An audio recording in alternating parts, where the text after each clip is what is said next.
Hi everyone, my name's Kim Northup.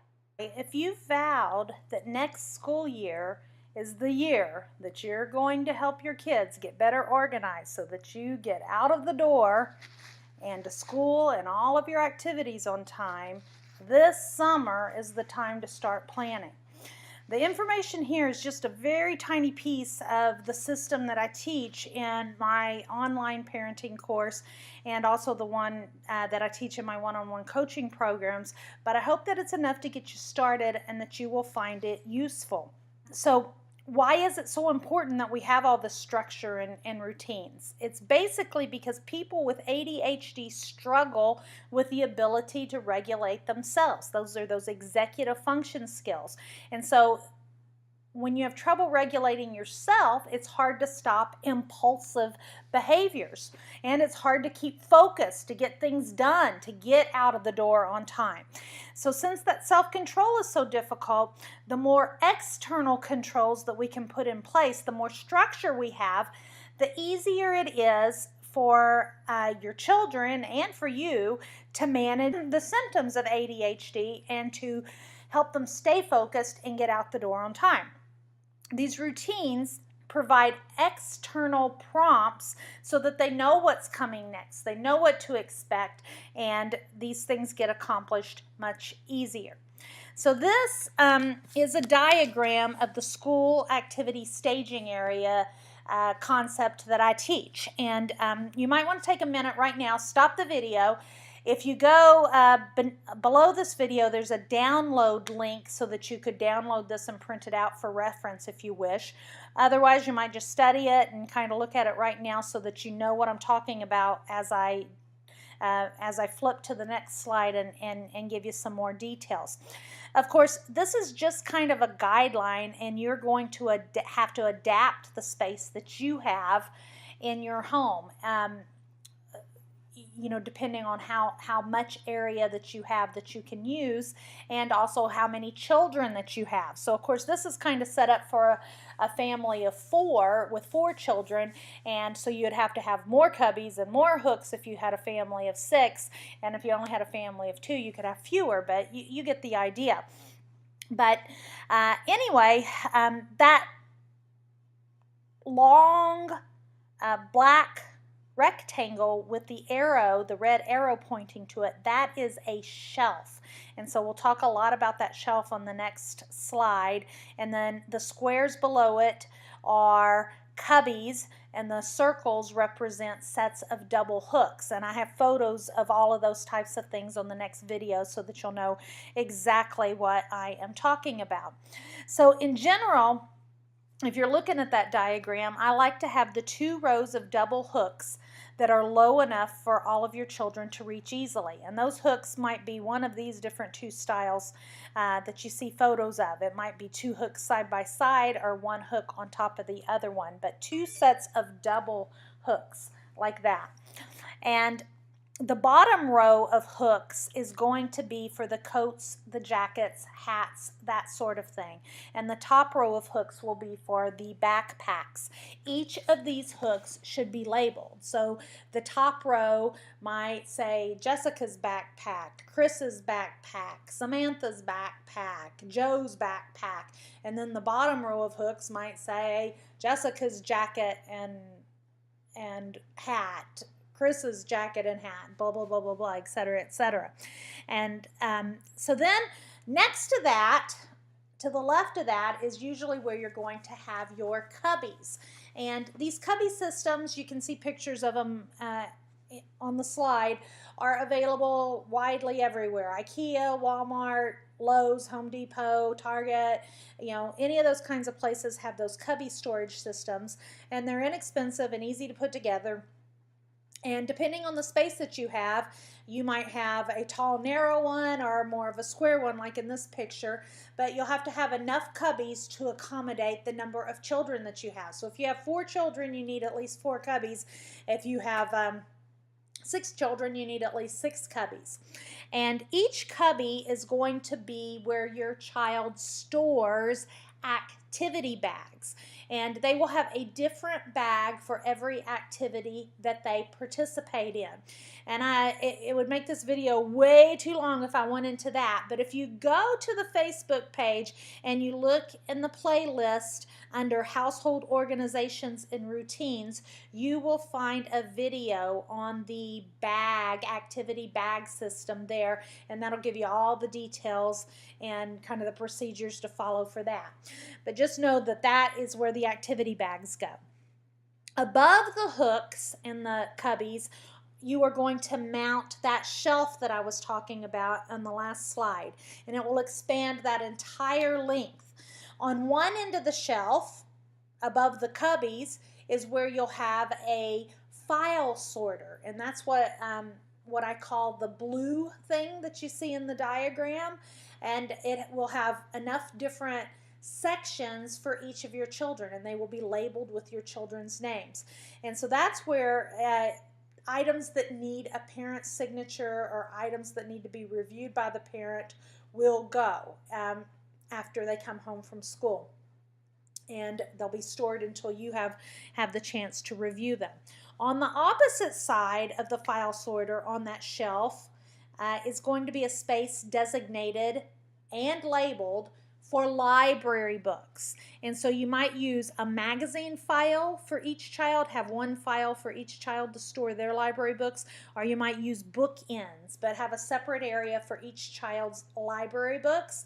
And if they stay on that shelf, any items that are borrowed from school, if they're housed on that shelf as opposed to in bedrooms or in other areas where they might get intermingled with personal belongings that stay at home, it will make your life a lot easier.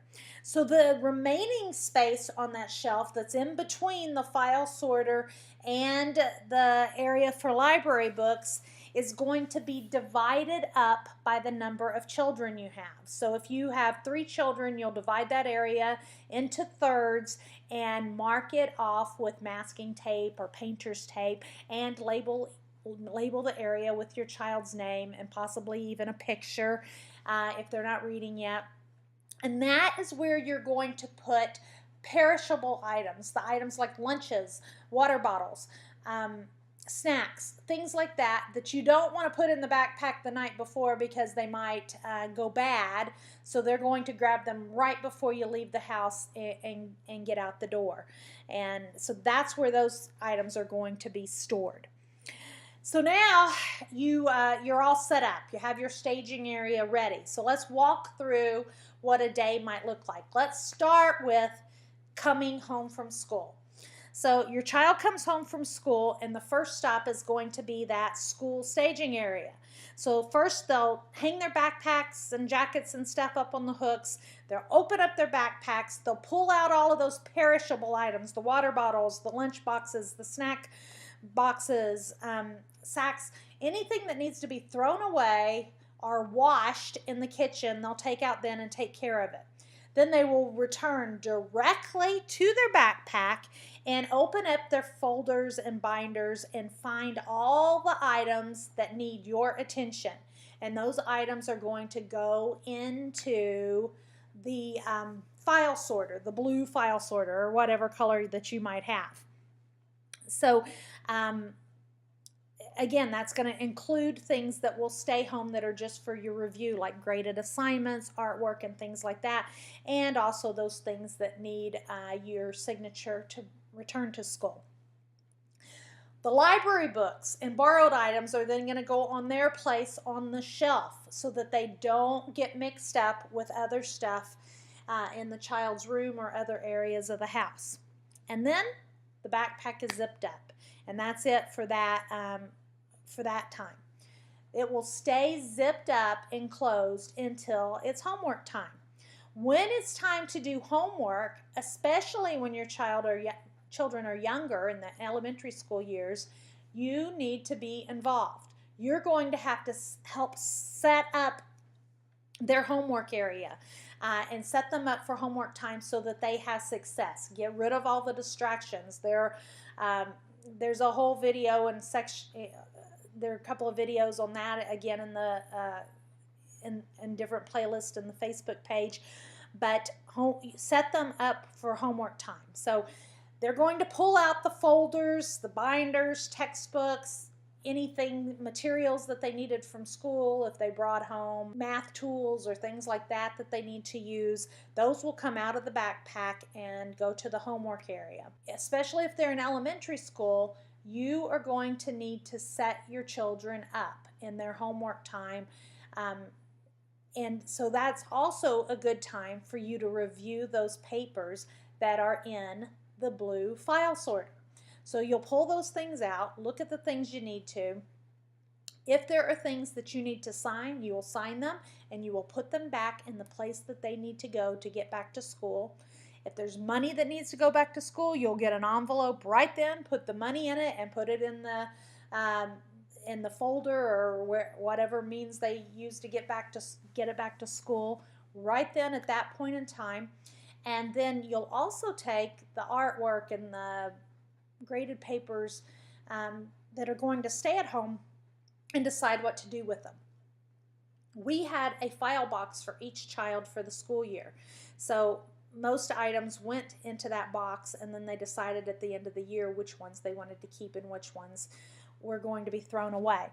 Keep in mind you're going to want to keep some samples of your child's work during the school year for your school communications binder. So if it's like a major assignment, then that might be something you want to keep. If it's, one of a million math homework papers that they have every day, then you might want to throw it away, so as not to just amass boxes and boxes of paper. But you can make that decision right then at that point in time and not have to touch it a second time. The fewer touches, the easier it is to manage. So then when the homework time is done, everything goes back in the backpack, and that's it. You do not need to find anything in the morning for the backpack. All that's going to need to go in the backpack in the morning, because everything will already be there, signed documents by parents, money, textbooks, all of that kind of stuff, everything will be there that's not on the school activity staging shelf. And everything that you will need that's not already in there is on that shelf, easy to grab and put in there. So the backpack's going to go back on the hook, and it'll stay there until morning. So you are ready to go in the morning. So now we're at morning time. Breakfast is over. It is time to go. You as the parent are going to put their prepared lunches, their snacks, their water bottles and stuff in their spot on the school staging shelf. So when it is time to leave, your child will look at the family calendar, see what special classes they have after school that day. If they have library, PE, if they have activities after school, they're going to grab any activity bags from their cubby that they need for that day. Then they are going to grab their lunch and water bottles and anything they need from that school staging shelf. They will grab library books if they need them from that school staging shelf. Put them in the backpack. Their jacket is there. Their hat, their gloves, if they need that kind of thing and it's wintertime, is there.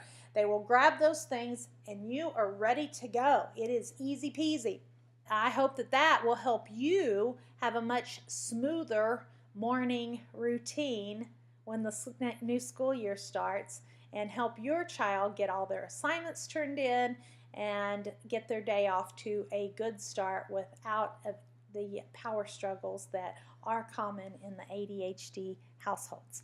Have a great one. Please ask me any questions if you have them.